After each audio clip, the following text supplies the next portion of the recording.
Hey everyone, this is Michael again, and welcome to the Smackdown review. And tonight's Smackdown was from the SNHU Arena in Manchester, New Hampshire. Of course, this was SmackDown's go-home show tonight for Extreme Rules, which is this Sunday. And tonight's Smackdown, while it was much, much better than Raw last night, because Raw was so fucking boring last night. It was fucking shitty. Absolutely fucking garbage show Raw was last night. And to be honest, SmackDown was decent. SmackDown was decent tonight. Wasn't a great show by any means, but it was decent. And a lot of that had to deal with the show being around and focusing on Kevin Owens. It started with Kevin Owens, and the show ended with Kevin Owens. As we all know, last week, Kevin Owens ended up turning face. He ended up becoming a baby face. But let's get on with the SmackDown review. And SmackDown opened up with a video of what happened earlier today. We saw Dolph Ziggler, arriving to the arena outside. Kayla Braxton was interviewing him. Dolph ends up mocking Kevin Owens, calling Kevin Owens a worthless tube of excuses, and claims that he carried him on his back like he has all of WWE for 10 years. Dolph says everything he does is to be better. Then we see Kevin Owens. He was in his car. He was driving past Dolph. He ends up honking his horn. Kevin Owens ends up honking the horn over and over again. He gets out of the car. He collects his bags, while Dolph ends up still complaining, with the whole "it should have been me" as champion. And so both Dolph and Kevin Owens, they end up bickering, and Kevin Owens ends up decking Dolph. Dolph ends up fighting back, and we had a brawl in the parking lot between Dolph and Kevin Owens. The guys end up coming to separate the both of them. Security ended up coming to separate them also. Then Shane McMahon comes. He ends up telling Kevin Owens that he's done for the day, and he ends up sending Kevin Owens home. And so that's the video of what was played when SmackDown began. Then after the video, we saw Shane McMahon. He was being interviewed. He was being interviewed as to why he canceled the main event, which was supposed to be Dolph Ziggler versus Kevin Owens. Shane ends up saying that his job is to protect the superstars. And since Kevin Owens instigated, he was sent home. He says he's got a few ideas for the new main event, and he's going to go see to it right now. So there we go. We had an interview with Shane McMahon. Then we go into the arena. They were the announcers, Corey Graves and Tom Phillips, Byron Saxton, of course, on commentary. They were going over what we're going to see on SmackDown tonight. And then Kevin Owens ends up interrupting. Kevin Owens was in the arena. He didn't go home. And this is what I really, really liked about Kevin Owens here, because this is what WWE did with Kevin Owens, and I like this Kevin Owens, which I'll explain it right here. Kevin Owens was in the arena. He appears at ringside. He had a mic in his hand. And he says he's got something to say. And he was shouting throughout this whole thing. He ends up saying last week he spoke the truth about Dolph Ziggler. And that Shane McMahon needs to hear the truth. Kevin Owens ends up saying that he's tired of being a good company man. And he's going to speak out. He says, a while ago, the McMahons came out and said they were going to give us what we want. And pretty much what Kevin Owens was saying throughout this whole entire promo, this segment, he was basically saying what us fans are saying all along. You know, with the McMahons, they came out, they said that they were going to give us what we want, which was total bullshit. And so Kevin Owens was saying that, and he said, all that happened is Shane has gotten more power and more TV time, which, Kevin Owens was speaking the truth. Everything that Kevin Owens said here, he was speaking the truth. And he was speaking about what the fans are complaining about. Shane has gotten more power on and more TV time. That is what happened. That's what's happening. We see Shane McMahon every single week on TV. And he's in maybe like 5 segments that have gone on for like 20 minutes. We're all getting sick and tired of seeing Shane on TV every single week. Shane doesn't need to be on TV every single week. And Kevin Owens was like, nobody that's watching ever wanted that. Kevin Owens speaking some truth here. He ends up saying every week we have to sit back and hear Shane call himself the best in the world.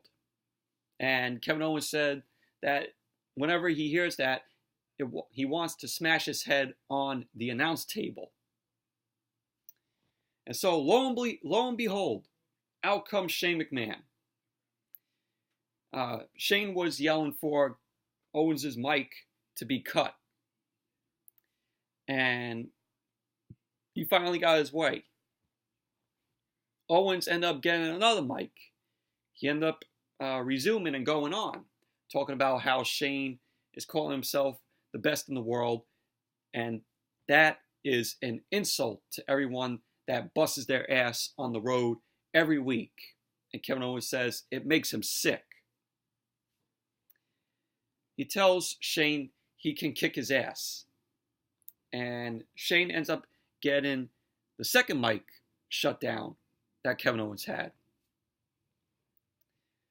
So Kevin Owens ends up grabbing the headset from Byron Saxton. And Kevin Owens ends up pledging never to call himself the best in the world. And so he names people on the roster who deserve more time, more than Shane. He mentioned Apollo Crews, he mentioned Buddy Murphy, and Liv Morgan. And so Shane manages to get the security down. Kevin Owens is then escorted out of the arena. And that's basically how, the segment ended. But it was a really awesome segment, a promo that Kevin Owens ended up cutting. It's the Kevin Owens that we want to see. And hopefully they continue with that. I'm really interested in this Kevin Owens. He makes a good baby face, because, we all saw him as a heel. He was getting stale at being a heel. And he only went heel because Daniel Bryan was injured, which was stupid. But then they ended up making him a baby face again, which is awesome. And Kevin Owens was basically talking about the fans and how we're all complaining of how Shane is getting too much TV time, which he is, and how other superstars deserve more screen time on TV, more TV time. But Really liked what Kevin Owens had to say. And, he was screaming on the mic. He was letting out his frustrations. So that was really awesome. It was really awesome segment here with Kevin Owens. And then we go to the first match. Shinsuke Nakamura versus Finn Balor. Which, this was a decent match. Both of these guys have not been seen on TV since WrestleMania.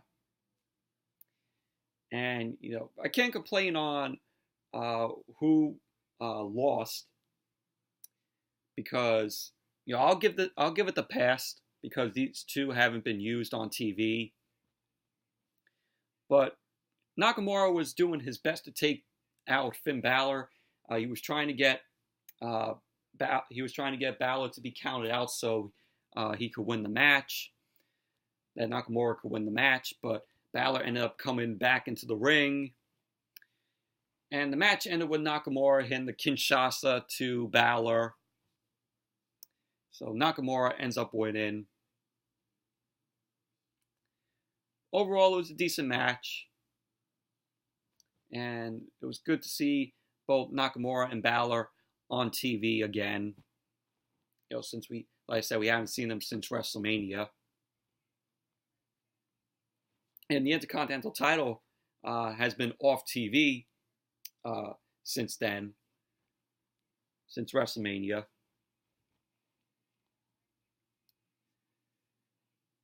And then we had Elias, Drew McIntyre, and Shane McMahon backstage. McIntyre ends up talking about the physical and mental advantages that they have. And Elias says he's got the perfect funeral song for Undertaker. Then we had Dolph Ziggler come, roll up. Dolph ends up saying what Shane did was bogus, and that he was ready to end Kevin Owens once and for all. So Shane ends up booking Dolph against Roman Reigns tonight, which was the main event. So that was basically what happened. So we have Roman Reigns versus Dolph Ziggler, the main event tonight, which didn't give a shit about.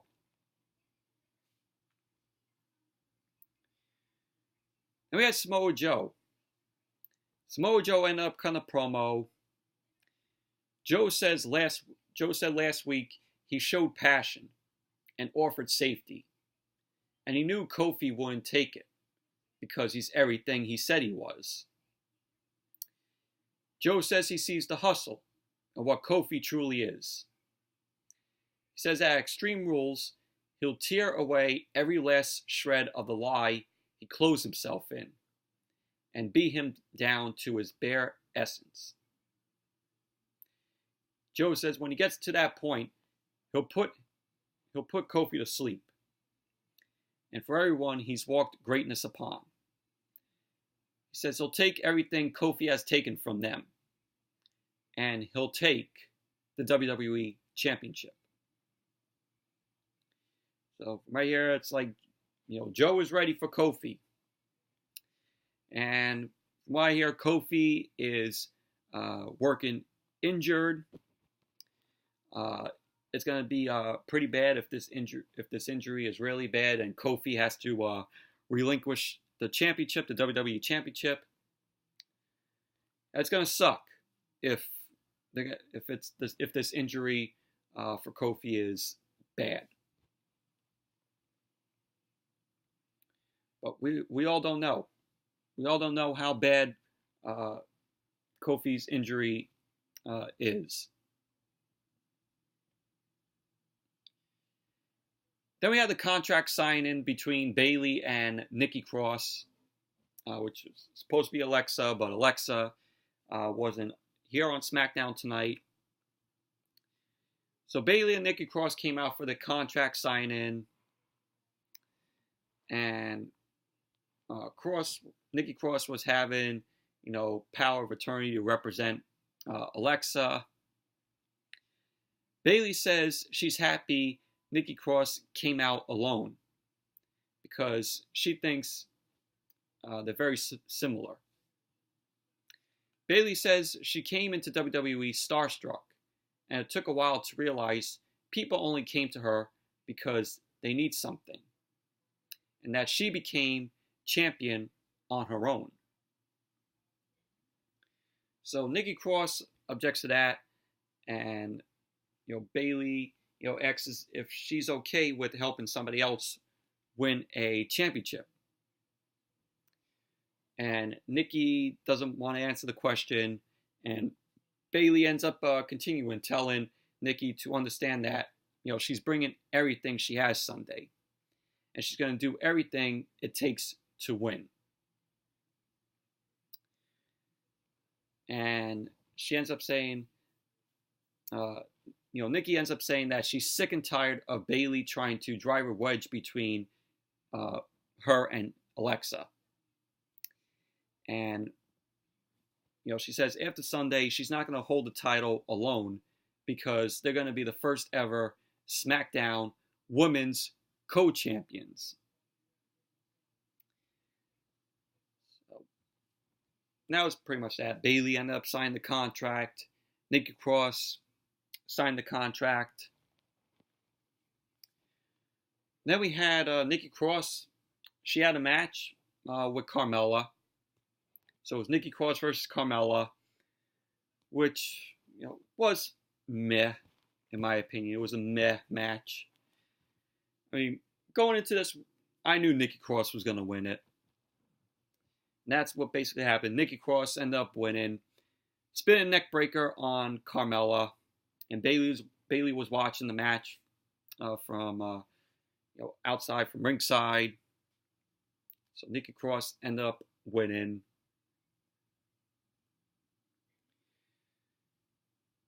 So overall, it was a meh match.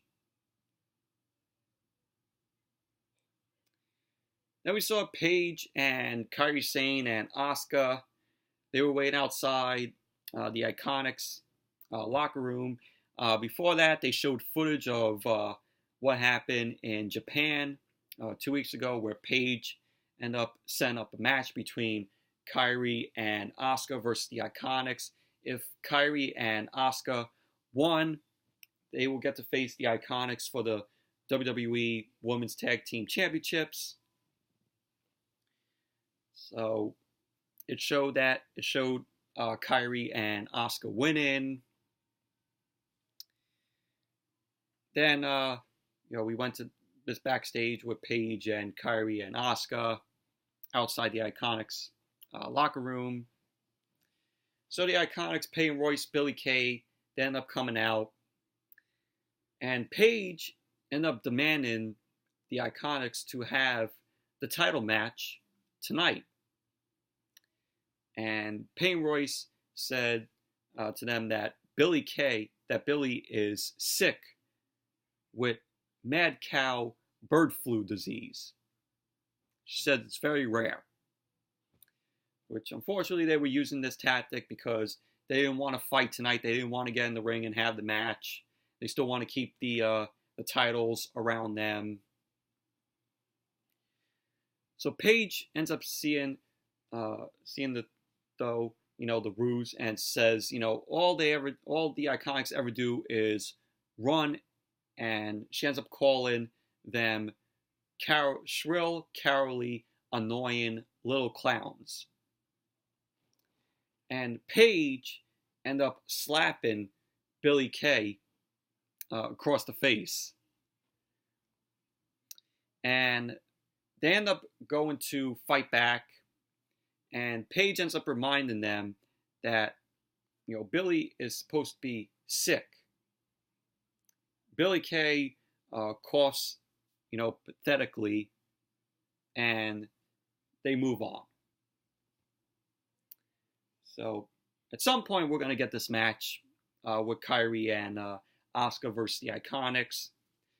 I can see them as the next tag team women's champions.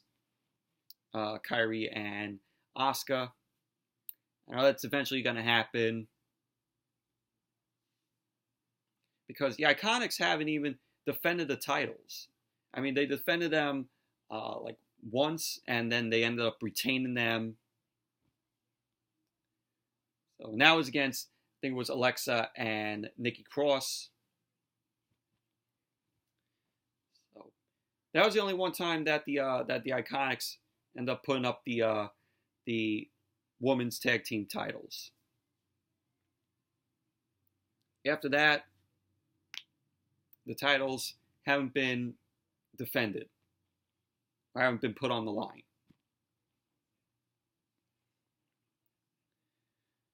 So then we have Roman Reigns. He was being interviewed. Roman says these crazy nights have made his career. And he's ready to put his career on the line because Dolph ain't ready for him. Roman says on Sunday, he and the dead man are going to do the thing. And those boys, they're going to rest in peace. So that was the interview with Roman. Then we had the New Day. Big E and Xavier. They ended up coming out. They ended up bringing out back the Bootios. When they were walking down the ramp, they had the Bootios. They were pouring the Bootios, in the front to a fan. And Xavier ends up saying tonight he's got a triple threat with Daniel Bryan and Otis Dozovic. And he says on Sunday, the New Day will be in a triple threat for the SmackDown Tag Team Championship. Big E says that wasn't what he had in mind when he heard he was going to be in a three-way on Sunday. He says his hope is for all three of them to finally be able to touch their championship tips together. Then we had Daniel Bryan and Rowan come out. Daniel Bryan ended up getting on the mic. He ends up saying the crowd should be booing New Day because despite all the violence last week, they're out here making jokes. And he says he's figured it out. It's because every time the New Day win the titles, no one takes them seriously. And Xavier says, Daniel Bryan talks too much without ever actually saying anything. He says he wants to hear what Big Red has to say, meaning Rowan. And he ends up saying that he confuses Xavier because he took orders from Bray Wyatt, Luke Harper, and now Daniel Bryan. And he says he has trouble keeping up week to week with who his daddy is, which sets off a "Who's your daddy?" chant from the crowd. And so Rowan ends up getting pissed. Daniel Bryan had to restrain him. And Daniel Bryan says, New Day are doing what they always do, deflecting true criticism with jokes. And he ends up saying, New Day are some of the best athletes in WWE. And they had, some of the best tag matches in history. And, they never escaped, the middle of the card. And he says the only thing worse than New Day winning the titles would be Heavy Machinery winning the tag titles, which he calls Heavy Machinery buffoons. So Heavy Machinery ended up coming out. Otis Dozovic, Tucker Knight. Tucker Knight ended up getting on the mic. He says there's no denying he and Otis took the tag champs to the limit in their first title match. And he says they've earned their opportunity to be in this title match. And Otis reminds everyone that they're blue collar solid. Tucker Knight explains that means, they overcome any obstacle, including the New Day. And Tucker Knight ends up saying they're going to show the world that there ain't no party like a blue collar party. And Otis ends up saying tonight Xavier and Daniel have a match, and he's coming. So that was that. So we had the triple threat match. So it was Otis Dozovic versus Daniel Bryan and Xavier Woods. Triple threat match. This was a decent match. This was a good match between these three guys. Otis was very fun here in this match. Really enjoy him, along with Tucker Knight.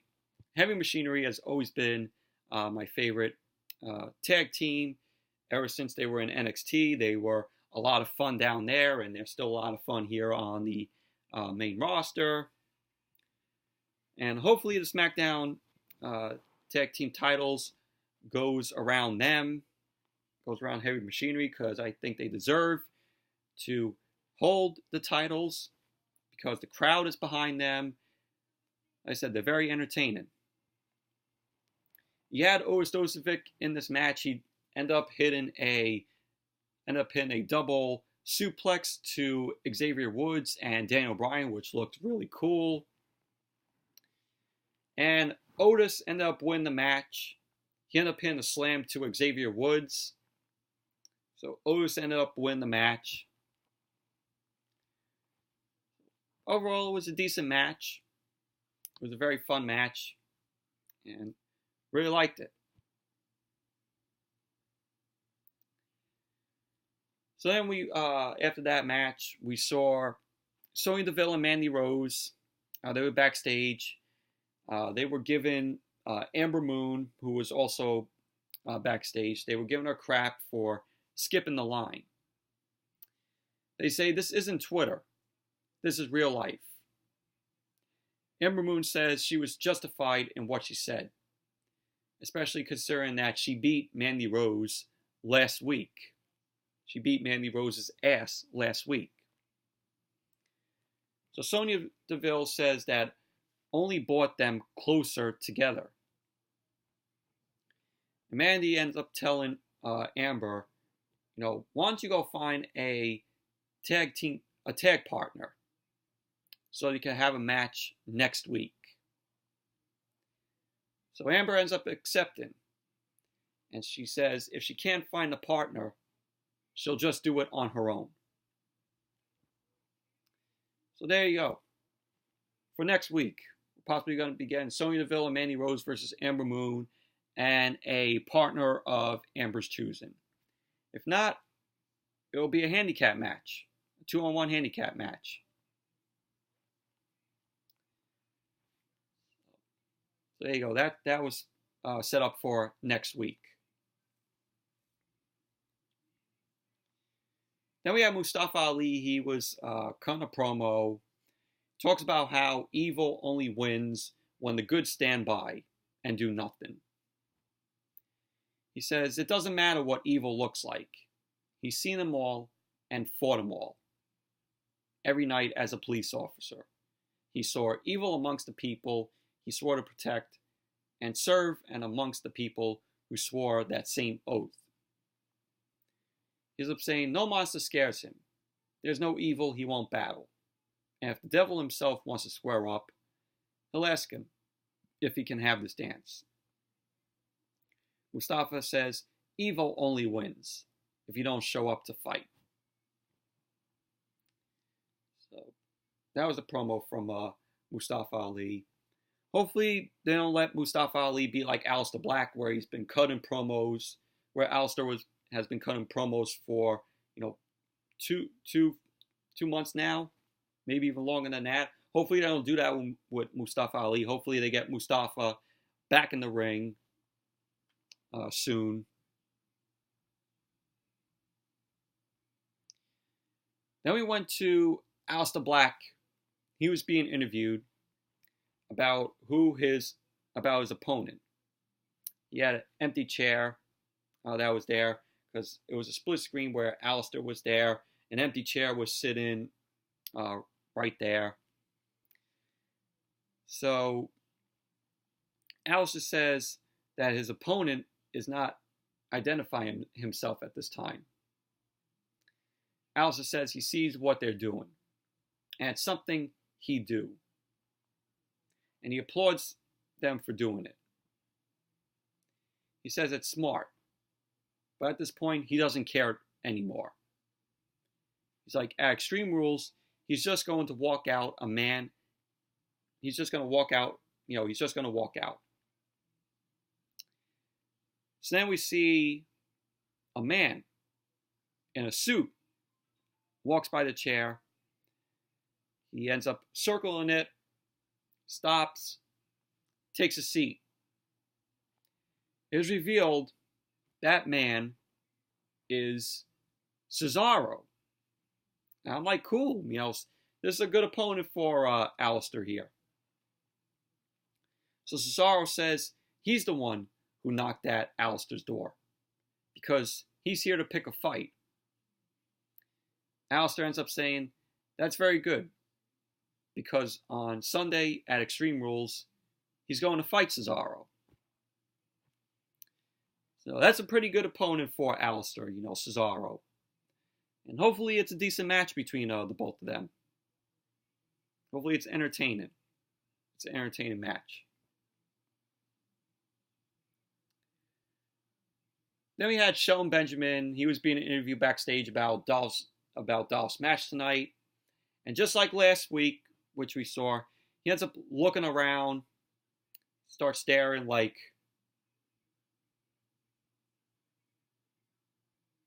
that's what he was doing, just the same as last week. He abandons that answer and he leaves. So that's what we got Shelton Benjamin doing now. Just staring and going like,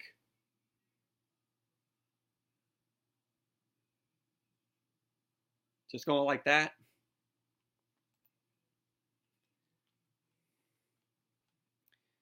So after that, we had another interview. And what was really random was Paul Heyman ended up walking. And he ends up walking off. I'm like, wow, Paul Heyman's here. That just walking and then walks off. That's random. And Kofi Kingston was being interviewed. Kofi arrived for the interview. Kofi says he's not worried about Samoa Joe affecting his mindset. He knows who he is and what he does. He says, and that is being a lethal weapon who gets inside his opponent's heads. He ends up saying last week he got in Joe's head and hit him upside the dome with the Trouble in Paradise. He says he welcomes that challenge because beating guys like Joe is exactly how he's going to become one of the greatest WWE champions of all time. So, pretty cool interview with Kofi. Looks like Kofi is now ready for Joe this Sunday. Well, like I said, hopefully the injury that Kofi has is not that bad, where it doesn't make him relinquish the title, because that would be terrible. Then we have Roman Reigns versus Dolph Ziggler in the main event, which did not care for. What more can I say? Roman Reigns is doing his shtick. Superman punch to Dolph. Roman ended up Superman punching Elias. Dolph ended up hitting the zigzag to Roman. Roman kicked out of it. Superman punch on Dolph again. Roman went for the pin. Dolph kicked out of it. McIntyre ended up pulling Dolph out of the ring. Roman ended up hitting a suicide dive over the top. Wipes them outside. Shane ends up hitting the ring. Which Shane was on commentary for this match. So Shane ended up hitting the ring. Dolph ends up hitting a super kick on Roman. And while Shane was still in the ring, Kevin Owens ends up coming back. Kevin Owens ends up stunning Shane. Dolph ends up throwing Roman inside. Dolph was trying to hit the zigzag, but Roman ended up spearing Dolph. And then the pin, 1, 2, 3. Roman Reigns wins the match. And that was that. I'm like, did not care for this match. Did not give a shit. So, typical Roman Reigns match where you know he's going to win. That was how SmackDown ended. So, but like I said, SmackDown was a decent show tonight. Wasn't great. It was much better than last night's shitty Raw, Monday Night Raw, which was absolutely fucking dreadful. It was fucking garbage. And boring also. So fucking boring Monday Night Raw was last night. But SmackDown did a decent job tonight with their show. So, anyways, that's it for the SmackDown review. Thank you all for watching. Hope you all enjoyed this review. And definitely give the video a thumbs up, comment, subscribe. And until next video, I'll see you all later.